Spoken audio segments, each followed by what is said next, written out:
आप सभी को मेरा नमस्कार। मैं श्रीमती मीरा गुप्ता, सहायक प्राध्यापक अर्थशास्त्र के पद पर शासकीय जेएमपी महाविद्यालय तखतपुर में पदस्थ हूँ। पिछले लेक्चर में मैंने आप लोगों से सार्वजनिक राजस्व के स्रोत के बारे में चर्चा की थी। आज मैं आप लोगों से कर भार एवं करदान क्षमता तथा अच्छी कर प्रणाली में कौन कौन से गुण होने चाहिए इसके बारे में चर्चा करूंगा। जैसा मैंने आपको बताया कि आज मैं आप लोगों से कर भार एवं करदान क्षमता तथा अच्छी कर प्रणाली में क्या क्या गुण होने चाहिए इन पर चर्चा करूंगी। आइए हम देखेंगे कि कर भार एवं करदान क्षमता क्या है। इससे तात्पर्य हमारी जितनी कर देने की क्षमता हो, सरकार द्वारा हमारे ऊपर उतना ही कर लगाना चाहिए। वर्तमान में कर के राजस्व की आय को कर राजस्व तथा राष्ट्रीय आय के अनुपात के रूप में व्यक्त किया जाता है। करदान क्षमता उस अधिकतम क्षमता को प्रदर्शित करती है जो कि नागरिक करों के रूप में साधारण एवं असाधारण परिस्थितियों में सहन करते हैं। सरल शब्दों में हम कह सकते हैं कि कर योग्य क्षमता का अर्थ है कर भार की वह सीमा जिसे किसी देश के लोग वहन कर सकें। यह एक स्तर है जिस तक किसी व्यक्ति अथवा समुदाय को हितों को हानि पहुंचाए बिना कर लगाया जा सके। सर जोशिया स्टाम्प के अनुसार उन्होंने कहा है कि करदान सामर्थ्य कुल उत्पादन में से उस धनराशि को घटाने के बाद शेष बची रकम को कहा जा सकता है जो कि जनता निर्वाह स्तर को बनाए रखने के लिए आवश्यक हो। आगे हम देखते हैं कि कर दे क्षमता से आशय किसी विशेष समुदाय की कर देने की अधिकतम क्षमता अथवा सामर्थ्य से होता है। भारत के कराधान जांच आयोग के अनुसार समुदाय के भिन्न भिन्न वर्गों की कर दे क्षमता से तात्पर्य कराधान की उस मात्रा से लगाया जा सकता है जिससे आगे चलने पर उत्पादकीय प्रयत्न तथा क्षमता संपूर्ण रूप से घटने लगती है। मस्ग्रेव ने इनके बारे में बताया है कि करदान क्षमता समाज द्वारा वहन किए गए त्याग से संबंधित रखती है। डाल्टन के भी विचार इस प्रकार हैं कि यह उपयुक्त होगा कि करदान क्षमता वाक्यांश को ही राजस्व के समस्त गंभीर वाद विवाद में से निकाल दिया जाना चाहिए। सब अर्थशास्त्रियों का मत यही बताता है कि कर उतना ही लगाना चाहिए जितने की लोगों की सामर्थ्य करने की वहन करने की क्षमता हो। आगे हम देखेंगे कि करदान क्षमता जो है उसका वर्गीकरण कितने प्रकार की होती है। तो करदान क्षमता दो प्रकार की होती है, एक है निरपेक्ष करदान क्षमता, दूसरा है सापेक्षिक करदान क्षमता। निरपेक्ष करदान क्षमता हम उसे कहते हैं जैसे बताते हैं कि वह अधिकतम राशि मानी जाती है जिसे समाज के हित को ध्यान में रखते हुए करारोपण द्वारा प्राप्त किया जा सकता है। प्रोफेसर सिराज ने इसमें मत व्यक्त किया है कि निरपेक्ष करदान क्षमता देश की राष्ट्रीय आय की मात्रा पर निर्भर करती है। देश की राष्ट्रीय आय में से मशीनों में टूट फूट आदि को घटाने पर जो शेष बचे उसी पर निरपेक्ष करदान क्षमता निर्भर करती है। कहने का मतलब है कि जो देश की शुद्ध आय हो, लोगों की शुद्ध आय हो, जो सबसे घाटे नुकसान घटाने के बाद जो शेष बचे उस पर ही कर लगाना चाहिए। दूसरा है सापेक्षिक करदान क्षमता। सापेक्षिक करदान क्षमता हमें यह बताती है कि दो या दो से अधिक समुदायों पर किए गए लोक व्यय को पूरा करने हेतु सापेक्षिक रूप से कितना अंशदान करना चाहिए। इसमें हम तुलना करते हैं कि दो समुदाय ले लेते हैं, उसमें कितना व्यय किया गया है, उस व्यय के अनुसार ही कर दिया जाना चाहिए।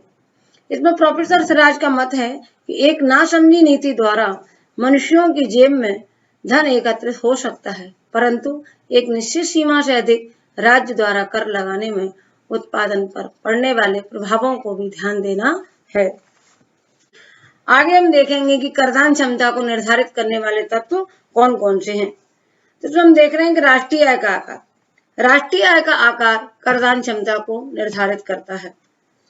कर योग्य क्षमता किसी देश के प्राकृतिक साधनों या संपत्ति या राष्ट्रीय आय के आकार पर निर्भर करती है।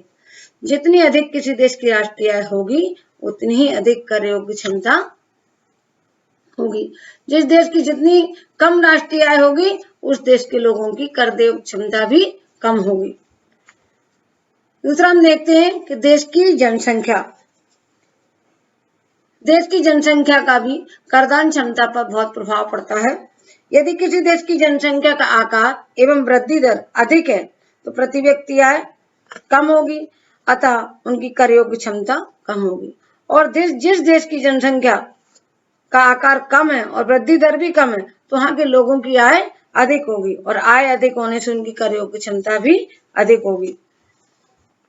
फिर देखते हैं कि धन का वितरण। जिस देश में आय में असमानता होगी वहां कर योग्य क्षमता अधिक होगी, क्योंकि कुछ अमीरों को अधिक कर देना पड़ता है, और जहां आय में समानता होगी कर योग्य क्षमता अपेक्षाकृत कम होगी, क्योंकि सरकार को गरीबी दूर करने के लिए कम खर्च करना पड़ेगा। कहने का तात्पर्य है कि हमें राष्ट्रीय आय का वितरण ऐसा होना चाहिए जिससे देश में समानता हो, जिससे हम अमीर वर्ग होगा उनसे हम टैक्स ज्यादा ले सकते हैं। अगर हमारे यहाँ अमीर वर्ग नहीं होगा, सब पर समान होंगे, सब कम आय वाले होंगे तो उन पर हम कम कर लगा सकते, तो उस देश के नागरिकों की कर योग्य क्षमता भी कम होगी। नेक्स्ट है कर प्रणाली। कर योग्य क्षमता पर कर प्रणाली द्वारा भी प्रभावित होती है। एक आरोही कर प्रणाली में या प्रगतिशील कर प्रणाली में कर योग्य क्षमता अधिक होती है, क्योंकि यह भार उच्च आय वर्ग पर अधिक पड़ता है। क्यों? क्योंकि जैसे जैसे प्रगतिशील कर प्रणाली में यह होता है कि जैसे जैसे लोगों की आय बढ़ती जाती है उस पर उनके कर का जो प्रतिशत है वो भी बढ़ता जाता है, इसलिए उनकी आय वर्ग से अधिक कर मिलता है, जैसे प्रत्यक्ष कर है। दूसरी ओर अवरोही कर प्रणाली में यह होता है कि जिनका भार निम्न वर्ग पर पड़ता है उनकी कर योग्य क्षमता कम होती है। नेक्स्ट है जीवन स्तर। यदि लोगों का जीवन स्तर ऊंचा है तो लोग आरामदायक व सुविधाजनक वस्तुओं का अधिक व्यय करेंगे, उनकी कर योग्य क्षमता अधिक होगी। और यदि उनकी जीवन स्तर नीचा होगा, आय उनकी कम होगी, तो उनका जो जीवन के लिए उपयोगी वस्तुओं का सामान ही वो कर पाएंगे, आवश्यक वस्तुओं का उपयोग कर पाएंगे, तो उनकी कर योग्य क्षमता भी कम होगी। नेक्स्ट में राजनीतिक स्थितियां। किसी देश की राजनीतिक स्थितियों का भी करदान क्षमता पर प्रभाव पड़ता है। कर योग्य क्षमता राजनीतिक स्थितियों पर निर्भर करती है। जहां सरकार लोगों से सहानुभूति न रखती हो तथा दमनकारी हो वहां कर योग्य क्षमता कम होती है, और जिस देश में सरकार सहानुभूति रखती हो, दमनकारी नहीं हो, अच्छा से व्यवहार करती हो, तो वहां के लोगों की करदान क्षमता भी अधिक होगी। करदाताओं की मनोवृत्ति। कर योग्य क्षमता पर लोगों की मनोवृत्ति का भी प्रभाव पड़ता है, जैसे युद्ध काल, बाढ़ है, भूकंप है, महामारी आदि। प्राकृतिक आपदाओं के समय स्वेच्छा पूर्वक तथा ईमानदारी से अधिक कर देने के लिए तैयार रहते हैं। करों के भुगतान के प्रति सकारात्मक प्रवृत्ति कर देने के लिए प्रोत्साहित एवं करों के भुगतान के प्रति नकारात्मक प्रवृत्ति कर योग्य क्षमता को कम करती है। मतलब अगर लोगों की प्रवृत्ति सकारात्मक होगी तो कर ज्यादा दे सकते हैं वो, और उनकी प्रवृत्ति नकारात्मक होगी तो कम कर देने को तैयार होंगे। नेक्स्ट है कीमत स्थिति। हमारी कीमत स्थिति भी करदान क्षमता को निर्धारित करती है।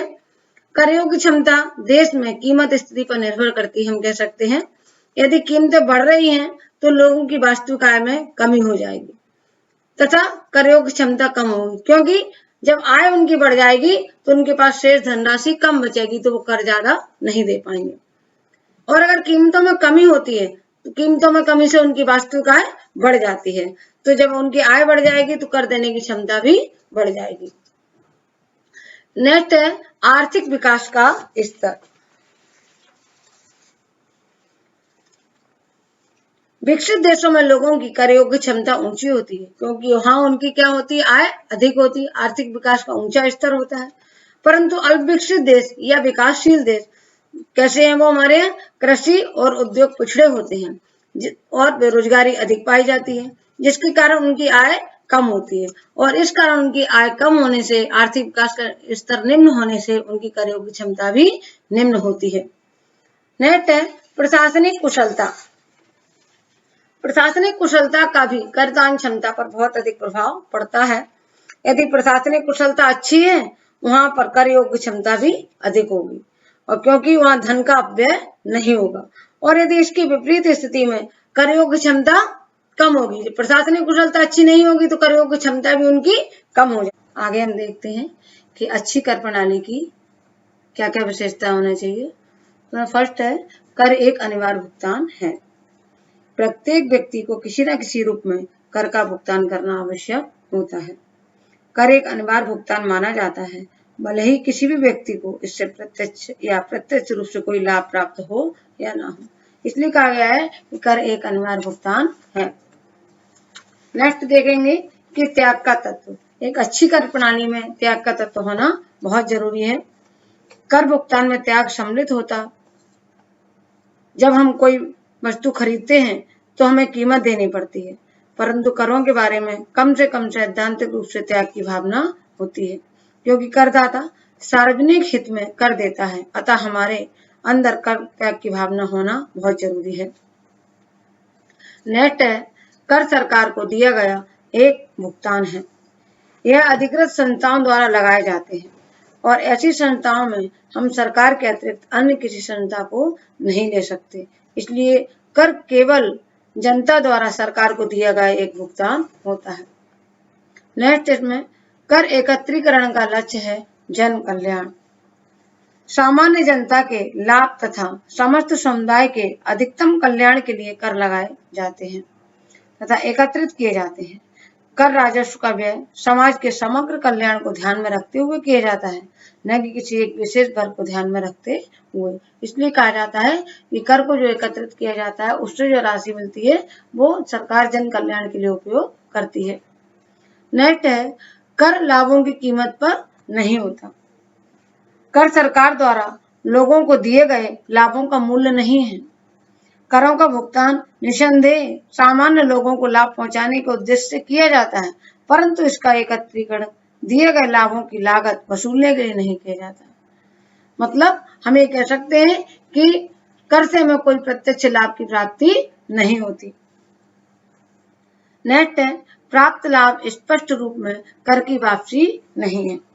सरकार लोगों को इस बात की गारंटी नहीं देती कि वह एक विशेष व्यक्ति को उसके द्वारा करों के रूप में किए गए भुगतान की वापसी अथवा उसके अनुपात में लाभ उपलब्ध करवाएगी।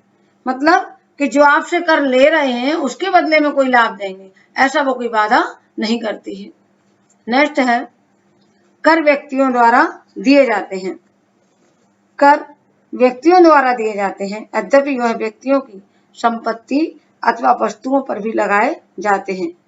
कर लेना व्यक्तिगत दायित्व है, इसलिए कर सभी व्यक्तियों द्वारा दिए जाते हैं, न कि उन वस्तुओं और संपत्तियों द्वारा जिन पर वह लगाए जाते हैं। आगे देखेंगे हम नेक्स्ट टेस्ट में कानूनी स्वीकृति।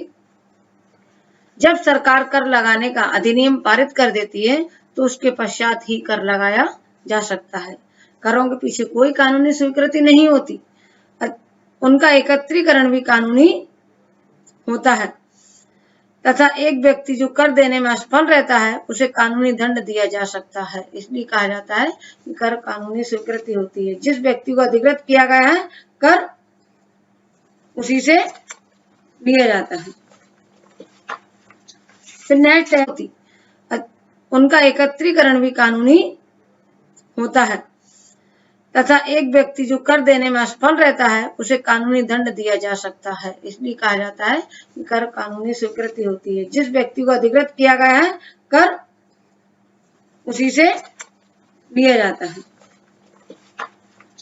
फिर नेक्स्ट है बहुकर प्रणाली। इसमें एक अच्छी कर प्रणाली में बहुत बड़ा गुण होता है कि एकल कर प्रणाली बाजार में नहीं होनी चाहिए, क्योंकि एकल कर प्रणाली से कुछ ही लोगों के हाथ में कर देने का दायित्व होगा। इसलिए हमें बहुकर प्रणाली सरकार को उपयोग करना चाहिए। डाल्टन ने इस पर कहा है कि अधिक राजस्व कर के लिए कुछ पर्याप्त करों पर निर्भर करना बहुत अच्छा है।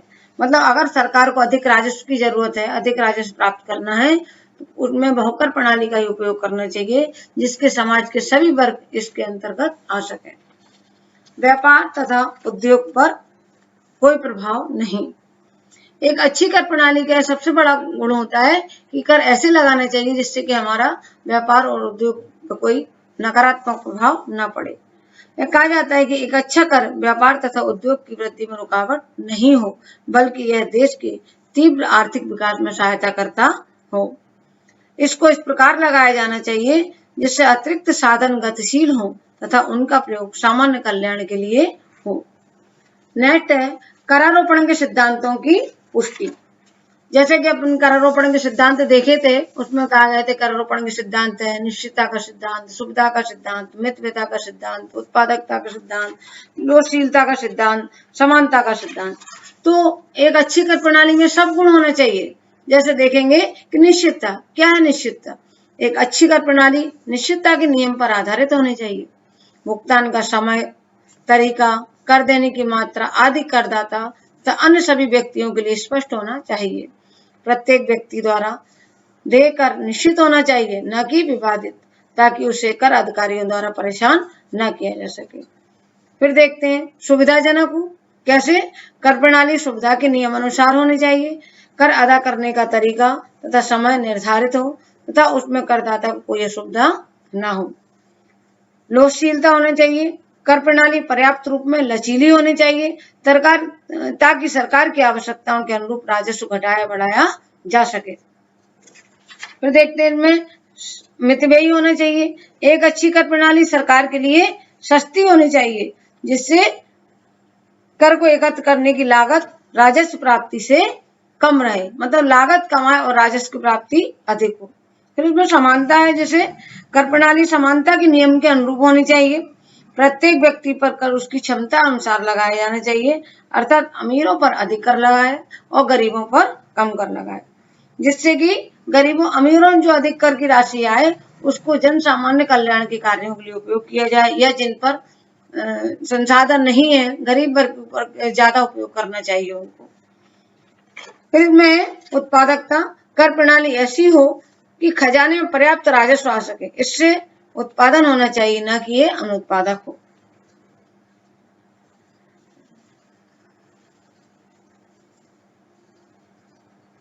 Thank you.